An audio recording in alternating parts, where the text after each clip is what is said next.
Hello students, welcome to education type academy. मैं हूं आपकी प्रज्ञा मैम और आज की वीडियो लेक्चर में हम क्लास 8 हिस्ट्री का chapter 9 the making of national movement 1870 से 1947 इसका थर्ड पार्ट देखेंगे। तो फर्स्ट दो पार्ट में हमने काफ़ी सारी चीज़ों को देख लिया था। हमने क्विक रिविजन देखा था कि हमने पूरे चैप्टर्स में क्या क्या चीज़ें पढ़ी।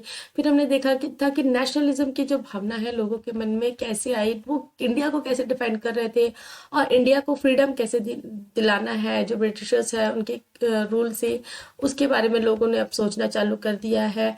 और हमने काफ़ी सारे जो यंग लीडर्स थे, मॉडरेट हो गया, कांग्रेस इंडियन नेशनल कांग्रेस के बारे में देखा है। इंडियन नेशनल कांग्रेस में जो मॉडरेट थे, एक्सट्रीमिस्ट थे, उनके बारे में हमने देखा, जैसे दादा भाई नौरोजी हो गए, बाल गंगाधर तिलक हो गया। ये सारे जो फ्रीडम फाइटर्स थे उनके बारे में हमने देखा। फिर नए नए जो नेशनल मूवमेंट्स थे, जैसे कि स्वदेशी मूवमेंट हो गया आपका। फिर अभी हम आगे और भी काफ़ी सारी चीज़ों के बारे में देखेंगे। ठीक, तो हम अब जो है बिना देरी किए जो है चैप्टर का जो थर्ड पार्ट है उसको स्टार्ट करेंगे। तो यहाँ तक हमने देख लिया था। तो अब हमको जो देखना है, जो मूवमेंट्स ऑर्गेनाइज हुए थे 1919 से 1922, इस पीरियड में जो मूवमेंट्स ऑर्गेनाइज किए गए थे उनको हमको देखना है। ठीक है, तो अब तो सबसे पहले हम स्टार्ट करेंगे रॉलेट सत्याग्रह से। तो रॉलेट सत्याग्रह, ठीक है, रॉलेट एक ब्रिटिशर्स का नाम है जिनका नाम था सर सिडनी रॉलेट। इन्होंने ये एक्ट जो है उसको उसके ये करता धरता थे। तो ये जो एक्ट है, ये जो रॉलेट एक्ट है, ये 18 मार्च 1990 को लाया गया था। और इस एक्ट के तहत, ठीक है, इस एक्ट में ये बताया गया था कि किसी भी जो पर्सन है, कोई भी पर्सन है, उसको पुलिस जो है विदाउट रीजन जो है अरेस्ट कर सकती थी। तो ये बहुत ही बड़ी मतलब बात हो गई थी कि भाई कोई भी विदाउट रीजन, मतलब कुछ भी, मतलब ट्रायल आपको जैसे imprisonment without trial and judicial review. तो इसका मतलब ये जो एक्ट था उसका मेन पॉइंट ये था कि imprisonment without trial and judicial review, मतलब अगर पुलिस चाहे तो किसी को भी वो बंदी बना सकती है, जेल में डाल सकती है और उसके लिए उसको कोई भी कोर्ट में पेशी करवाने की जरूरत नहीं है। तो इसके खिलाफ बहुत ही ज्यादा जो है विद्रोह हुआ। तो उसके बारे में हम देखेंगे। इन 1990 Gandhi ji gave a call for Satyagraha against the Rowlatt Act that the British had just passed। तो 1919 में 18 मार्च 1919, जैसे कि मैंने बताया, तो गांधी जी ने कॉल दिया, मतलब लोगों को बोला कि भाई अब सत्याग्रह जो है, जो रॉलेट एक्ट है उसके खिलाफ हमको एक सत्याग्रह जो है मूवमेंट उसको पास करना जरूरी है। The movement act The act curbed fundamental rights such as freedom of expression and strengthened police power। तो ये जो एक्ट है इसमें क्या है, करब मतलब उसने रोक लगा दी थी, बंद कर दिया था जो फंडामेंटल राइट्स है। ठीक है, जैसे कि आप अपना जो सोच है, अपने जो विचार है, फ्रीडम ऑफ एक्सप्रेशन, तो आपका जो सोच है, विचार है, आप उसको जो मतलब आप जाहिर करना चाहते हैं, अब उसको आप नहीं कर सकते हैं। और जो पुलिस है उसको इतनी ज़्यादा पावर मिल गई थी कि भाई आप जिसे चाहे आप उसे गिरफ्तार कर दीजिए। Mahatma Gandhi, Mohammad Ali Jinnah and others felt that the government had no right to restrict people's basic freedom. और जो मेन जो लीडर्स है, जैसे कि महात्मा गांधी हो गए, मोहम्मद अली जिन्ना हो गए, इनको और भी काफ़ी सारे लीडर्स, उनको ये लगा, फेल्ट दैट, कि भाई कोई भी मतलब जो पुलिस है, जो गवर्नमेंट है, उसको कोई भी अधिकार नहीं है कि जो पीपल्स, लोगों का जो बेसिक राइट्स है, बेसिक फ्रीडम राइट्स है, उसको वो रोक सके, उसमें वो बंदिश लगा सके। They criticise the act as devilish and tyrannical. तो उन्होंने क्या किया, आलोचना की इस एक्ट की, और इस एक्ट को क्या बोला कि एकदम दुराचारी, डेविलिश मतलब एकदम दुराचारी है, और टायरनिकल मतलब होता है अत्याचारी। तो एकदम दुराचारी और अत्याचारी एक्ट बताया इसको, इसकी बहुत आलोचना की। Gandhi ji asked the Indian people to observe 6 April 1990 as a day of non violent opposition to this act. तो गांधी जी ने जो है इंडियन पीपल जो है, लोग, यहाँ के लोग जो है, उनको क्या बोला कि भाई 6 अप्रैल 1919 को वो एक ऐसा दिन मनाए जिसे वो नॉन वायलेंट ओपोजिशन माने इस एक्ट के खिलाफ में। और इस एक्ट के खिलाफ ये जो डे है 6 अप्रैल 1990, इस डे को क्या, किस तरीके से बनाए कि ये as a day of humiliation and prayer है ना, मतलब ये डे को इस तरीके से बनाना है कि मतलब ये जो डे है इसमें हम ये मान के चलेंगे कि ये जो एक्ट है ये हमारी बेइज्जती करने के लिए, हमें एकदम नीचा दिखाने के लिए बनाया गया है, और हम प्रार्थना करेंगे कि भाई ये एक्ट को हटा दिया जाए। और हड़ताल भी करने के लिए लोगों को कहा कि आप स्ट्राइक करिए, है ना, आप जो ब्रिटिशर्स हैं उनकी बातों को ना माने और हड़ताल करिए। तो satyagraha sabhas were set up to launch the movement. तो इस मूवमेंट को लॉन्च करने के लिए, जो सत्याग्रह मूवमेंट है उसको लॉन्च करने के लिए कई सारे सभास, सत्याग्रह सभास ऑर्गेनाइज किए गए। तो यहाँ पे एक पिक्चर दी गई है जलियन वाला बाग मस्कर का, है ना, मस्कर मतलब हत्याकांड। तो यहाँ पे आप देख सकते हैं पिक्चर है, यहाँ पे लोग पॉइंट आउट कर रहे हैं जो गोलियां, जो बुलेट्स चलाई गई थी, तो वहां पे जो निशान है जो उसको ये लोग मार्क कर रहे हैं। The wall compounded in which General Dyer open fire a gathering of people. तो ये जो वॉल है, ठीक है, उसमें जो जनरल डायर, ठीक है, मैं इसकी स्टोरी बताती हूँ, आपने उन्होंने ओपन फायर किया था, और जो बुलेट के मार्क्स है, तो people are pointing to the bullet marks on the wall. तो ये जो ये जो जलियन वाला मस्खार है, ठीक है, ये 13 अप्रैल 1919 को ही हुआ था। तो इसमें क्या हुआ कि ये जो अगर आपको कभी मौका मिले तो आप जा सकते हैं, जलियन वाला जो बाग है अमृतसर में है, ठीक है, गोल्डन टेम्पल से जस्ट लगा हुआ है ये।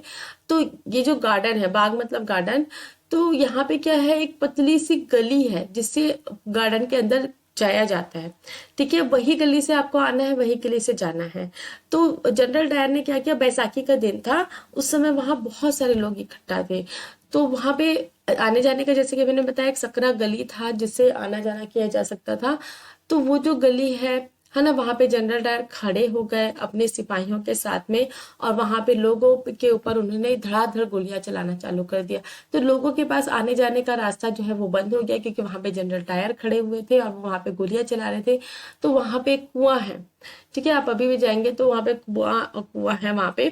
तो वो जो कुआं है, लोग मतलब अपनी जान बचाने के लिए या तो दीवारों पे चढ़ना चालू कर दिए, कुछ जो है कुएं में गिर गए, और कुएं में गिर गए लोग, मतलब कुएं में कूदते गए कि हमारी जान बच जाएगी। तो सारे लोग जगह कुएं, तो वो लोग क्या है, दम घुटने की वजह से मर गए। तो बहुत सारे लोग, हजारों की संख्या में लोग जो है यहाँ पे मारे गए। तो द रॉलेट एक्ट, ठीक है, आगे हम देखेंगे। The Rowlatt act satyagraha turn out to be the first all India struggle against British government, although it was largely restricted to cities. तो रॉलेट एक्ट, जो रॉलेट सत्याग्रह है ना, जो रॉलेट एक्ट के खिलाफ हम इंडियन पीपल ने किया, तो ये क्या है, फर्स्ट ऑल इंडिया स्ट्रगल माना जाता है। इंपॉर्टेंट है, कई सारे कॉम्पिटेटिव एग्जाम में ये सारी चीजें भी पूछी जाती है कि फर्स्ट ऑल इंडिया स्ट्रगल कौन सा है। तो कौन सा है, सत्याग्रह मूवमेंट, जिससे रॉलेट एक्ट के खिलाफ लोगों ने प्रदर्शन किया था अगेंस्ट द ब्रिटिश गवर्नमेंट, ठीक है। और लेकिन ये क्या था, ये रिस्ट्रिक्टेड था सिटीज में ही। तो ये जो सत्याग्रह मूवमेंट था, ये जो रॉलेट एक्ट के खिलाफ में, ये रिस्ट्रिक्टेड था सिटीज में ही। मतलब ये जो एक्ट है, ये जो सत्याग्रह है, वो सिटीज के लोग तक ही सीमित था। In April 1990 there was a large number of demonstration and hartal in the country and the government used brutal measures to suppress them.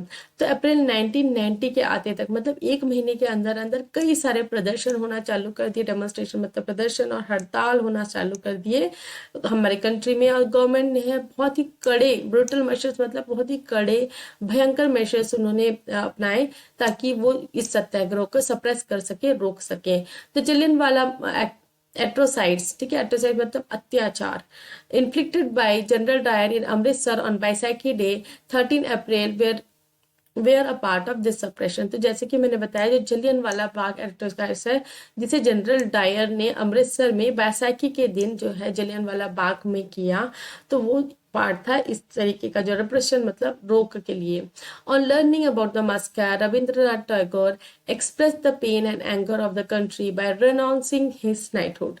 तो जब जलियनवाला जो बाग का मस्कर है, जो हत्याकांड है, उसके बारे में रविंद्रनाथ टैगोर को पता चला, तो उन्होंने इसके दुख और उसके प्रति गुस्सा दिखाने के लिए क्या किया, उन्होंने अपना जो नाइटहुड का टाइटल उन्हें दिया गया था, ठीक है, नाइटहुड का टाइटल ब्रिटिशर्स ने उन्होंने दिया था एक्सलेंट वर्क के लिए, उसे उन्होंने क्या कर दिया, लौटा दिया। रिनाउंसिंग मतलब लौटा देना। तो नाइटहुड का an honour granted by British crown for exceptional personal achievement और public service. So during the Rowlatt Satyagraha, the participants tried to ensure that Hindus and Muslims were united in fight against British rule.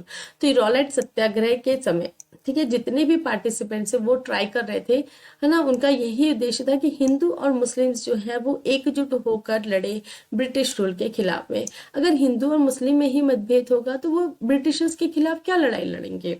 तो this was also the call of Mahatma Gandhi, who always saw India as a land of all the people who lived in the country. तो ये call था महात्मा गांधी की तरफ से भी कि जो इंडिया को देखते थे एक ऐसा कंट्री जहाँ पे सारे जो लोग हैं हिंदूज मुस्लिम और अदर रिलीजन्स के वो एक साथ रहते थे। ही वॉज कीन that Hindus and Muslim support each other in any just cause. और वो बहुत ही मतलब एक्साइटमेंट के साथ बोलते थे, एक्साइटमेंट के साथ ये चाहते थे, एकदम एक्साइटेड थे कि हिंदूज और मुस्लिम जो है वो एक दूसरे को सपोर्ट करें। ये जो जस्ट कॉज है, जस्ट कॉज मतलब ये जो अच्छा कॉज है ना, जिसमें हमको ब्रिटिशर्स को बाहर निकालना है अपनी कंट्री से और यहाँ पे अपना स्वराज फॉर्म करना है उसके लिए। तो यहाँ पे एक अटर्नल लॉ ऑफ सफरिंग है ना, ये अटर्नल लॉ मतलब अटर्नल का मतलब होता है अंतहीन, है ना, अंतहीन लॉ है, मतलब अंतहीन एक नियम है कि आप सफरिंग को कैसे खत्म करें। तो what did Mahatma Gandhi mean by अहिंसा। अहिंसा मतलब नॉन वायलेंस का मतलब क्या था गांधी जी के तरफ से। तो how could ahimsa became the basis of struggle, that is what Gandhi ji said. तो गांधी जी, आप कुछ सोचिए, मतलब नॉन वायलेंस मतलब आपको कुछ भी हथियार नहीं उठाना, किसी को कुछ बोलना नहीं है, तो ये नॉन वायलेंस कैसे एक हथियार बन सकता है। ठीक, उसके बारे में गांधी जी के वर्ड्स क्या है। The non violence comes to us through doing good continuously without the slightest expectation of return. तो नॉन वायलेंस जैसे कि गीता में कहा गया है, कर्म करो फल की इच्छा ना करो, वैसे ही गांधी जी का भी कहना था, मानना था कि नॉन वायलेंस मतलब आप जो सामने वाला जो कर रहा है ना, उसको आप धीरे धीरे सहते जाओ और सहते सहते सहते सहते आप उसको मतलब हमेशा अच्छा ही दिखाओ, अपने आप को अच्छे ही कर्म करके बताते जाओ। तो इससे क्या होगा, सामने वाले में भी परिवर्तन आ जाएगा, वो आपके खिलाफ गलत करना बंद कर देगा। ठीक है, तो आपको अच्छे कर्म करते जाना है, आपको ये नहीं देखना है कि आपको रिटर्न में क्या मिल रहा है। This is the indispensable learn of in non violence. और यही जो है ये बहुत इंडिस्पेंसिबल मतलब बहुत ही इंपॉर्टेंट लेसन है नॉन वायलेंस में। In South Africa I succeeded in learning suffering as the only eternal law of suffering as the only remedy for undoing wrong on justice. तो यहाँ पे जो वो बता रहे हैं कि साउथ अफ्रीका में उन्होंने मतलब समझा कि ये जो है ना, कि आपको धीरे धीरे मतलब सहते जाना है, सफरिंग है ना, सहते जाना है, यही एक तरीका होता है ताकि आप ये जो रॉन्ग और अनजस्टिस है उसको उलट सके। It means positively the law of non violence, you have to be prepared to suffer cheerful at hands. तो यहाँ पे वो बता रहे हैं कि हाँ, ये पॉजिटिव लॉ ही है नॉन वायलेंस का, और आपको मतलब आपको प्रिपेयर करके रखना है कि आप सफर करने, है ना, मतलब सहने की शक्ति आप अपने अंदर रखें और हमेशा अच्छे तरीके से हाथ बढ़ाएं। चेयरफुल हैंड्स बढ़ाना मतलब आप सामने वाले के प्रति हमेशा अच्छी भावना रखें। And sentry and you will wish ill to no one even to those who have done wrong to. और किसी के प्रति आपको बुरा व्यवहार नहीं रखना है, बुरी सोच नहीं रखना है, इवन दो, है ना, आपके साथ अगर उन्होंने बुरा किया है तब पर भी। अब हमको देखना है खिलाफत agitation and non cooperation movement के बारे में। तो देखिए यहाँ पे हमने सत्याग्रह मूवमेंट देख लिया, अब हमको देखना है नॉन कॉपरेशन मूवमेंट। तो यहाँ पे खिलाफत एजिटेशन, तो खिलाफत जो है मुस्लिम्स के जो मतलब आप मान लीजिए मुखिया होते हैं खिलाफा। ठीक है, मुस्लिम जो है हमारी कंट्री में, हमने इससे पहले के जो चैप्टर्स हैं क्लास 7 में हमने देखा मुस्लिम्स कौन थे, वो सेंट्रल एशिया से आए थे। ठीक है, हमारी कंट्री के वो नेटिव नहीं थे, वो सेंट्रल एशियन कंट्रीज से आए थे हमारी कंट्री में।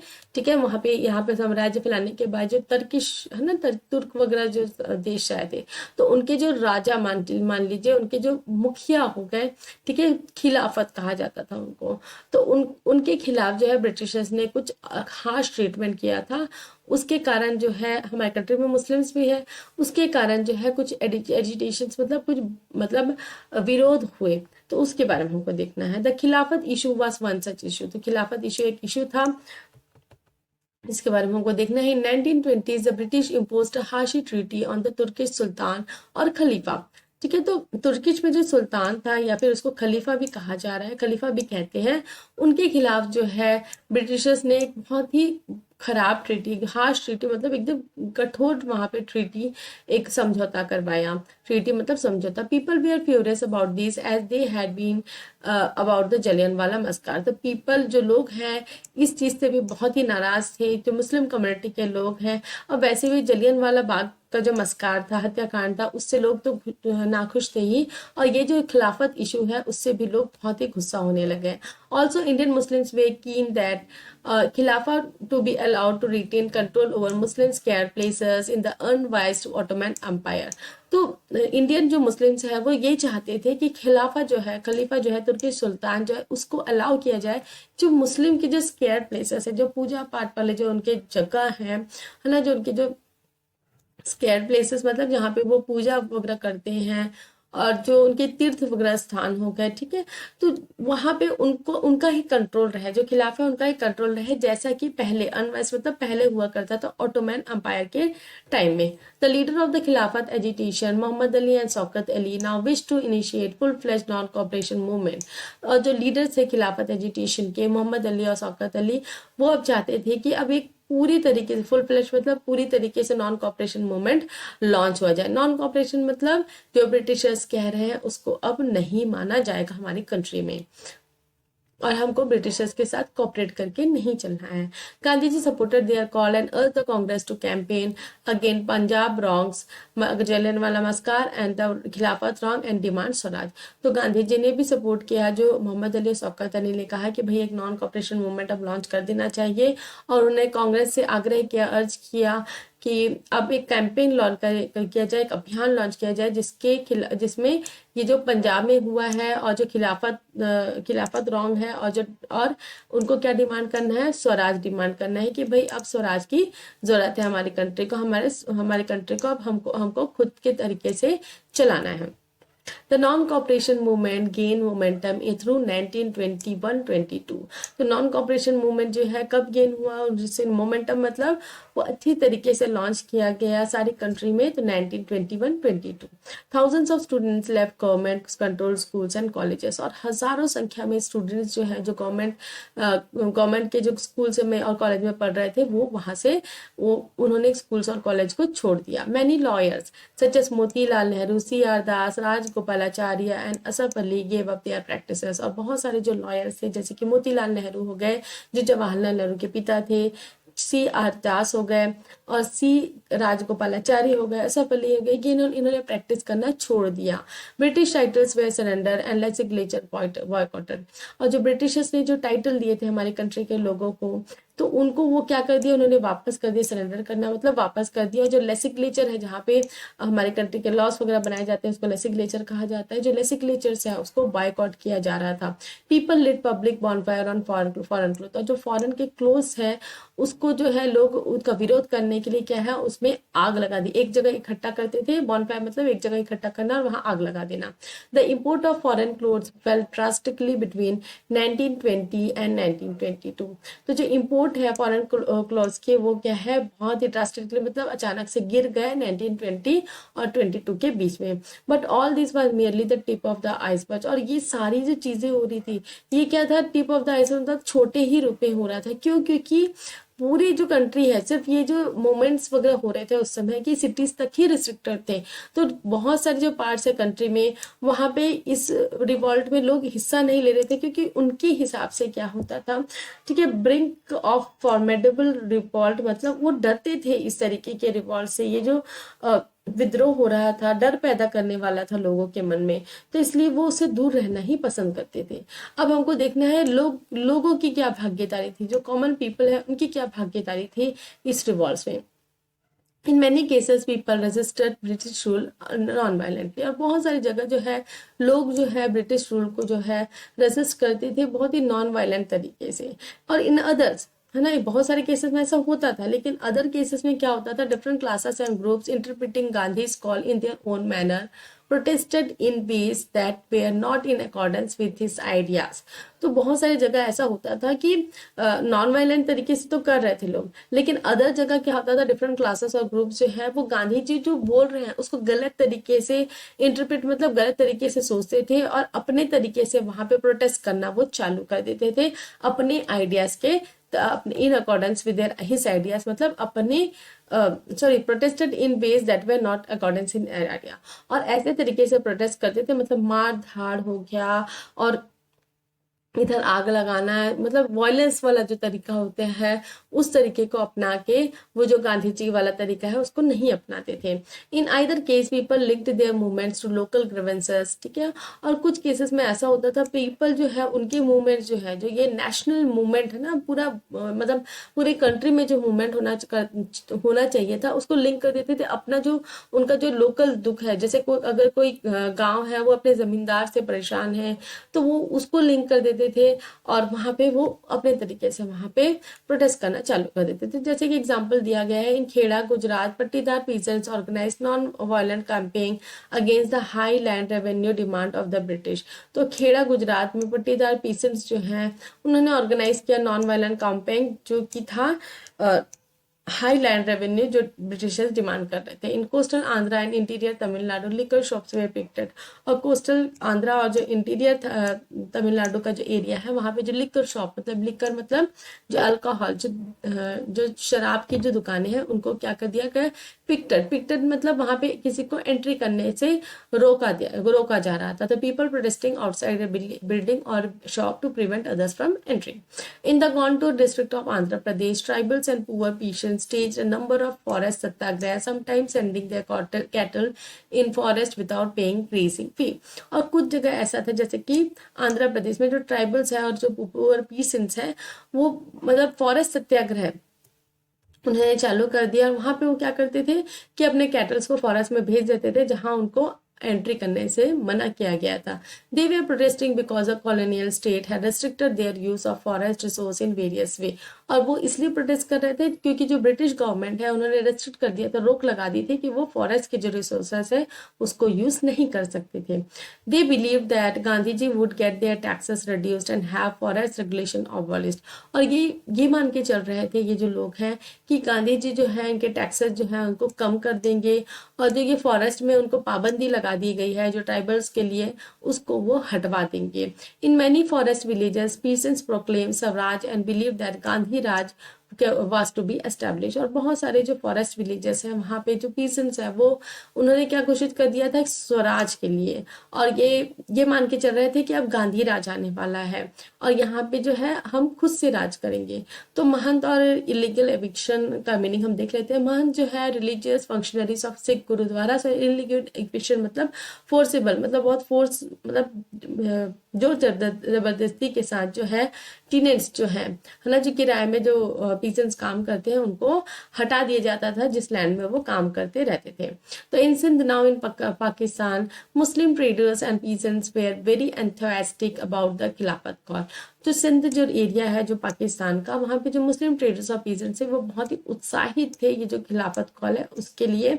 और in Bengal to the Khilafat non cooperation alliance gave enormous communal unity and strength to the national movement. और बंगाल में भी जो खिलाफत नॉन कॉपरेशन अलायंस है उससे जो है जो कम्युनिटल यूनिटी है और स्ट्रेंथ हुआ, जो नेशनल मूवमेंट जो है उसको काफ़ी ज़्यादा स्ट्रेंथ मिला। In Punjab the Akali agitation of the Sikh sought to remove corrupt mahant supported by British from their gurdwara. और पंजाब में भी जो अकाली एजिटेशन है, ठीक है, इन्होंने सिख है ना जो सिक्स हैं उन्होंने क्या किया, जो करप्ट महान थे उनको हटा दिया जो सपोर्ट करते थे ब्रिटिशर्स को अपने गुरुद्वारा से। This movement got closely identified with non cooperation movement. और ये जो मूवमेंट है उसको नॉन कॉपरेशन मूवमेंट के तहत ही अंदर में रखा जा रहा है। तो in Assam tea gardener labourers shouted Gandhi Maharaj की जय demanded a increase in their wages. और असम में जो टी गार्डनर लेबरर्स हैं, टी गार्डन में जो काम करने वाले जो लेबरर्स हैं वो भी गांधी महाराज की जय करके नारे लगाने लग गए और उन्होंने डिमांड किया कि उनके जो वेतन है उसमें बढ़ोतरी की जाए। They left the British owned plantation एडमिस declaration that they were following Gandhi speech. और उन्होंने जो ब्रिटिश के जो प्लांटेशन थे है ना, ब्रिटिश के जो टी प्लांटेशन है उसको छोड़ दिया, ठीक है, बीच में ही अपना जो डिक्लेरेशन किया था और क्या घोषित कर दिया कि गांधी जी ऐसा चाहते हैं। Interestingly in Assam Vaishnava songs of the period the reference to Krishna was substituted by Gandhi Raja. तो असम में भी जो है वैष्णवा सॉन्ग जो हो गए उस पीरियड के कृष्णा को जो कंट्रीब्यूट करके जो ट्रिब्यूट देते हुए गाते थे उसको उन्होंने रिप्लेस करके गांधी राजा बोल दिया। तो यहाँ पे एक पिक्चर दी गई है जिसमें गांधी को श्री कृष्ण की तरह बताया गया है और यहाँ पे पीछे राजा जो पीछे जो नेता वगैरह हैं उनकी पिक्चर्स हैं और ये दर्शाया जा रहा है कि गांधी जी जो है इनको गाइड कर रहे हैं, इनको सही दिशा में लेके जा रहे हैं। तो popular representation of Mahatma Gandhi in popular image to Mahatma Gandhi is often shown as a divine being occupying a place with in the pantheon of Indian gods. In this image, he is driving Krishna's chariot, guiding other nationalist leaders in the battle against the British. तो ये एक popular image है जिसमें दिखाया जा रहा है कि जो ख्याति प्राप्त जो भगवान है ना, वो ये जो लीडर्स है उनको रिप्लेस कर रहे हैं और जो गांधी जी है वो कृष्णा की जो चैरियट है, कृष्णा का जो रथ है उसको आगे बढ़ा रहे हैं और ये लोगों को जो है गाइड कर रहे हैं अपने अकॉर्डिंगली काम करने के लिए ताकि इंडिया को इंडिपेंडेंस मिल सके। तो पीपल जो है महात्मा कहते थे गांधी को, क्यों कहते थे ये देखेंगे। We can see from the about that sometimes people thought Gandhi ji as a kind of messiah, as someone who could help them overcome their misery and poverty. तो यहाँ पे ऊपर जो दिए गए हैं एग्जाम्पल दिए गए हैं उससे ये क्लियर होता है कि लोग जो है गांधी जी को भगवान की तरह पूजते थे, उनको एक मसीहा की तरह मानते थे कि ऐसा मसीहा जो उनका जो दुख दर्द है, माइसरी मतलब उनका जो दुख दर्द है और उनकी जो गरीबी है उनको दूर करने आया है। Gandhi ji wished to build class unity not class conflict, yet peasants could manage imagine that he would help them in their fight against zamindars and agricultural laborers believed he could provide them land.